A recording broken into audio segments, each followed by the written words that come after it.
All right, let's get right into it. We're not here to talk about the latest wellness trend. Here at Optimal, we focus on one thing: what gives you a performance edge? So today, we're going to unpack the hard data on mindfulness, not as a therapy, but as a tactical tool, a way to sharpen the single most important weapon you carry, your mind. First, let's state the problem, plain and simple. The operational environment wears you down, and the data doesn't lie. Being in a high-stress, high-stakes environment for long periods, it just grinds down your cognitive performance. This isn't a theory, it's a documented reality, and frankly, it's a direct threat to the mission. And we're not just talking about feeling burnt out. This is measurable stuff. Research from Dr. Jha and her team confirmed that working memory, your brain's RAM, the mental workspace you use for tracking threats, processing intel, and making those split-second calls, it takes a serious hit during deployment. So the very tool you need to be razor sharp gets duller right when the pressure is on.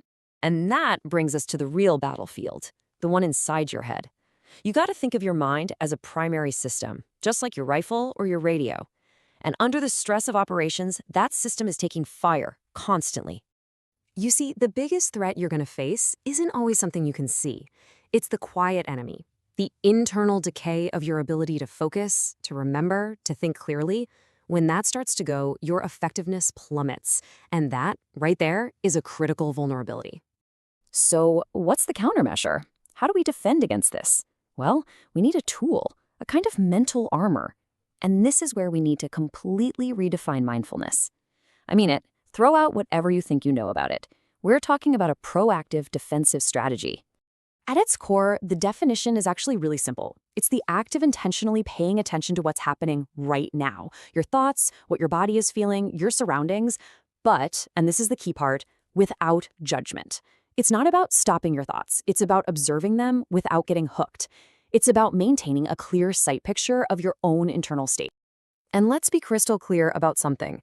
This is not passive meditation. This is PT for your brain. It's an active, structured mental training regimen, and the goal is totally concrete.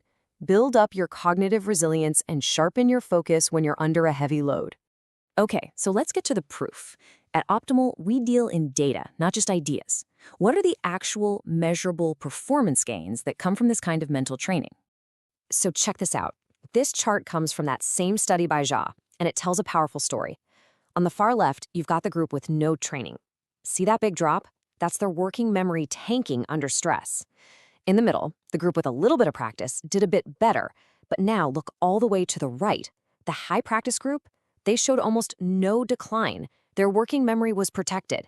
It's what they call dose-dependent. The more you train, the stronger the armor gets. The researchers who did this study use a really specific word for this effect. They call it inoculation. And that's exactly what it is. Just like a vaccine preps your immune system to fight off a virus, this mental training preps your mind to fight off the damage caused by stress. It's a preemptive defense. And the benefits go way beyond just memory. Another study found this training directly improves your ability to regulate your internal state. We're talking significant reported drops in things like worry, rumination, that negative feedback loop you can get stuck in, fear, anger, and even aggressive expression. This is about taking command of your internal environment so you can effectively control the external one.